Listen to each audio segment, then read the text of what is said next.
Ya, assalamualaikum warahmatullahi wabarakatuh.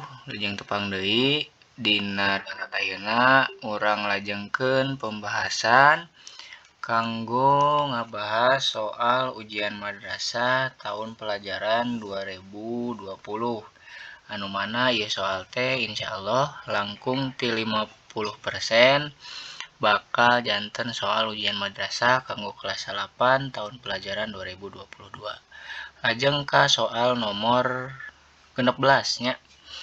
Soal nomor 16. Di dieu aya lirik kawih Sunda. Lirik kawih Sunda judulna teh Manuk Dadali. Manuk dadali, manuk panggagahna, perlambang sakti Indonesia Jaya. Manuk dadali pangkakoncarana, resep ngahiji rukun titik-titik. Tah aya soalna. Kecap nu marenah pikeun ngalengkepan rumpaka kawih anu rumpang di luhur teh nyaeta naon? Emut keneh kawih Sunda anu judulna Manuk Dadali. Tah kinten-kinten titik-titik ieu lirikna naon? Mangka jawabanana nyaeta C. Resep ngahiji rukun sakabehna, hirup sauyunan tara pahiri-hiri jeung saterasna. Soal nomor ka-16 nyaeta jawabanana C. Sakabehna. Lajeng ayeuna ka soal nomor 17. Di dieu aya lirik kawih Sunda oge. Judulna nyaeta Sabilulungan. Ngan ieu kawih teh acak-acakan nya, kudu disusun dumasa rumpaka kawih anu leres. Aya nu apal lirik lagu atanapi lirik kawih Sabilulungan? Cing. Lamun disusun secara benar, rumpaka kawih Sunda di luhur teh nyaeta mana heula? Sabilulungan dasar gotong royong nomor 2. Sabilulungan sifat silih rojong nomor 1. Sabilulungan genteng ulah potong nomor 4. Sabilulungan persatuan tembong. Berarti susunanna nomor 2, nomor 1, nomor 4, nomor 3. Mangka jawabanana nyaeta C. Ya, kanggo lirik lagu atanapi lirik kawih Sabilulungan. Terakhir, materi rumpaka kawih aya dina soal nomor ka-18. Di antara kawih Sunda anu eusina nyaritakeun kadaharan khas ti Tatar Sunda teh nyaeta kawih naon? Tingalinya aya es lilin, peuyeum Bandung, mawar bodas, sabilulungan. Mangka jawabanana nyaeta gampang ieu mah nya. Kawih Sunda anu nyaritakeun kadaharan teh es lilin jeung peuyeum Bandung. Dari mawar bodas mah sanes kadaharan. Komo sabilulungan mah nyaritakeun urang Sunda kudu boga sifat gotong royong. Mangka jawabanana nyaeta nomor 1 jeung nomor 2. Nyaeta A kanggo nomor 18. Tah, soal nomor 18, 17, 16 ieu teh materi rumpaka kawih. Materi kelas 8 semester ganjil atanapi semester kahiji. Lajeng di dieu aya soal nomor ka-18. Umar mah leutik-leutik oge tanagana bedas. Aya kalimatnya. Kecap leutik-leutik dina kalimah di luhur mangrupa kecap naon? Naha Dwi Murni, Dwi Purwa, Dwi Madya, Dwi Reka. Ta ieu teh soal nomor 18 sareng 20 ngabahas ngeunaan kecap rajekan atau dina bahasa Indonesia mah disebut kata ulang. Maka jawaban pikeun nomor 18 kecap leutik-leutik teh nyaeta kecap dwi murni. Kata ulang anu henteu dirobah kecapna. Kecap dasarna leutik disebut 2 kali jadi leutik-leutik. Jawabanna nyaeta A. Teras nomor K20. Mana di handap ieu kalima anu ngandung kecap rajekan dwi purwa. Tadi mah dwi murni, ayeuna mah dwi purwa. Cing mana jawabanana? Jawabanana nyaeta A. Tong babadug teuing atuh da nyeri ieu teh. Anu diulang nyaeta kecap badug. Ditambihan deui huruf vokal atanapi huruf ba jadi babadug. Upami anu C mah nyaeta dwi murni, upami anu D mah nyaeta dwi reka tual toel. Kanggo nomor 20 jawabanana nyaeta A. Teras lajeng ayeuna nomor K21. Kecap how dina unsur warta 5W1H biasana dipake pikeun nanyakeun naon. How nya unsur warta teh nyaeta 5W1H. Aya what, why, who, when, where sareng how nya. Leres what, why, where, when, who sareng how. Tah how teh dina bahasa Indonesia mah bagaimana? Lamun dina bahasa Sunda kumaha? Dipake pikeun nanyakeun naon. Mangka jawaban keur nomor 21 nyaeta D. Kumaha situasi jeung kondisi dina kajadianana atanapi dina warta. Sabab lamun judul warta mah what, lamun waktu mah when atanapi iraha, lamun tempat mah nyaeta where atanapi di mana. Eta kanggo nomor 21.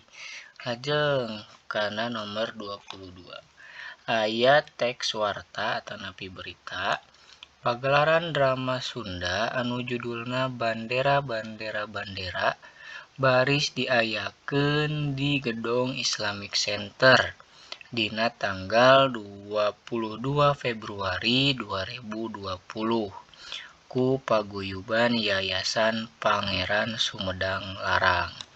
Sempalan warta di luhur nu digurat handap kaasup kana rumusan warta naon. Anu di garis bawah teh nyaeta kalimah ku paguyuban Yayasan Pangeran Sumedang Larang. Tah kalimat anu di garis bawah teh lebet kana unsur warta naon. Mangka jawabanana nyaeta U. Atanapi saha yang mengadakan pagelaran drama di atas adalah paguyuban Yayasan Pangeran Sumedang Larang. Sanes what, sanes when, sanes oge how. Jawaban untuk nomor 22 adalah C. Kita lanjut ke nomor soal nomor 23. Tengetan judul-judul warta di handap. Anu kaasup warta ngeunaan bencana alam teh nyaeta nomor sabaraha. Warta bencana alam nyaeta nomor 4. Angin puyuh ngabuburak imah tur kafe di dago. Nomor 4 nya jawabanana nyaeta D. Tah nomor 21, 22, 23 ieu teh materi warta. Materi bahasa Sunda sami di kelas 8 semester kahiji. Ayeuna lajeng ka soal nomor 24. Aya sisindiran. Ulah ngala cocongoan bisi ruksak tangkal manggu. Ulah waka bobogohan bisi sakola kaganggu. Eusi tina sisindiran di luhur teh nyaeta naon? Sisindiran teh aya tilunya. Aya silih asih, aya piwuruk, aya sesebred. Mangka jawaban anu paling bener di antara 4 pilihan jawaban ieu nyaeta B. Piwuruk. Piwuruk teh naon pa? Piwuruk teh papatah atanapi nasehat. Cek sisindiran di luhur nasehatna ulah waka bobogohan bisi sakola kaganggu. Eta. Ayeuna lajeng nomor 25. Aya ciri-ciri rarakitan. Hiji, diwangun ku 4 padalisan, diwangun ku 2 padalisan, baris kahiji jeung kadua mangrupa cangkang, baris katilu jeung kaopat mangrupa eusi. Soalna anu mangrupa ciri-ciri rarakitan teh nyaeta naon?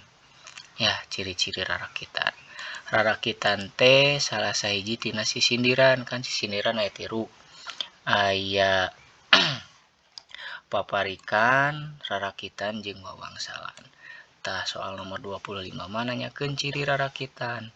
Mangka jawabanana ciri-ciri rarakitan teh anu mana?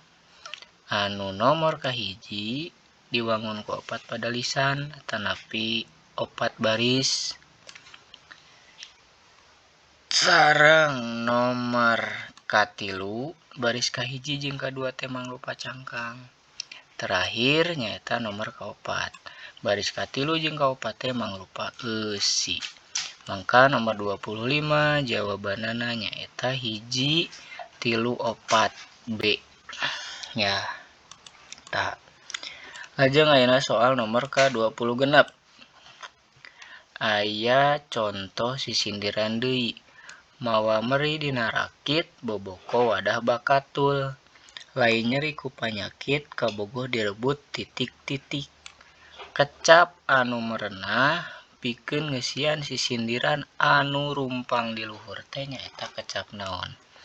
Tingali salah sahiji ciri sisindiran teh vokalna atanapi sora vokal ditungtung kecapna sami. Boboko wadah bakatul berarti ieu oge vokalna U. Tingali pilihan jawaban anu vokalna U. Naha batur atanapi dulur. Tapi keur soal nomor 26 ieu jawaban anu langkung berenah nyaeta batur. C. Mangka urang sambungkeun deui. Mawa meri dina rakit boboko wadah bakatul. Lain nyeri ku panyakit kabogoh direbut batur. Tah, soal nomor 26, 25, 24 ieu teh soal ngeunaan sisindiran. Materi sisindiran dipelajari ku urang di kelas 8 semester ka-2. Ya, eta mangga dihafalkeun materi sisindiran. Aya tilu sisindiran teh. Paparikan, rarakitan jeung wawangsalan. Lajeng ayeuna ka soal nomor 27. Tah ieu wawangsalan anu terakhirnya. Mesin ketik make layar rarasaan asa muter. Eusi anu merenah pikeun wawangsalan di luhur teh nyaeta naon? Ari wawangsalan mah tetebakan atau dina bahasa Sunda disebut oge bisa tatarucingan. Cing ayeuna teguh atanapi tebak ku hidep. Mesin ketik make layar rarasaan asa muter. Kata kuncina nyaeta naonnya mesin ketik make layar? Jawabanana deukeut kana kata muter.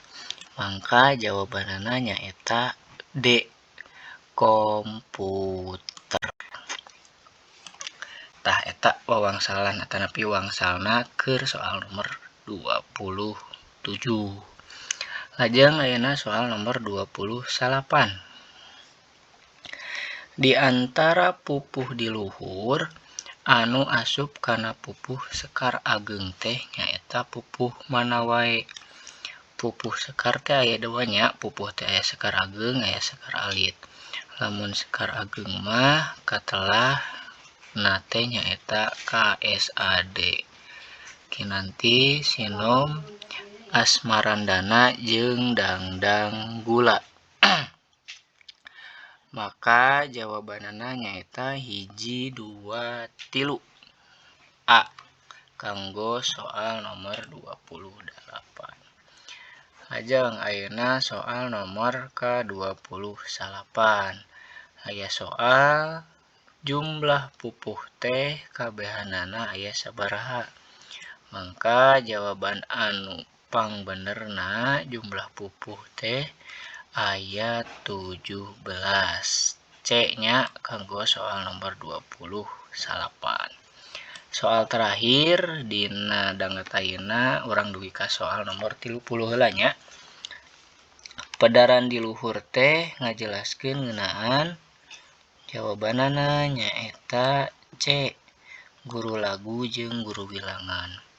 Guru lagu teh nyaeta sora vokal dina tungtung pada lisan siga A, I, U, E, O. Lamun guru wilangan nyaeta jumlah engang dina unggal pada lisan. Cindek nama guru lagu mah vokal ditungtung pada lisan. Lamun guru wilangan mah jumlah suku kata atanapi engang dina unggal pada lisan. Janten kanggo soal nomor 30 jawabanana nyaeta C. Soal nomor 28, 29, 30 ieu teh soal materi guguritan. Soal bahasa Sunda atanapi materi bahasa Sunda anu dipelajari di kelas 8 semester K2. Ngeunaan pupuh, jumlah pupuh jeung oge jumlah atanapi guru lagu jeung guru wilangan. Sakitu heula panginten materi bahasa Sunda atanapi pembahasan ngeunaan soal UM tahun pelajaran 2020. Insyaallah langkung 50% ieu soal bakal janten deui soal ujian madrasah tahun pelajaran 2022. Mangga wilujeng ngapalkeun, wilujeng nyiapkeun sagala rupina. Hatur nuhun engke dilajeng deui ti soal nomor 31. Hatur nuhun. Assalamualaikum warahmatullahi wabarakatuh.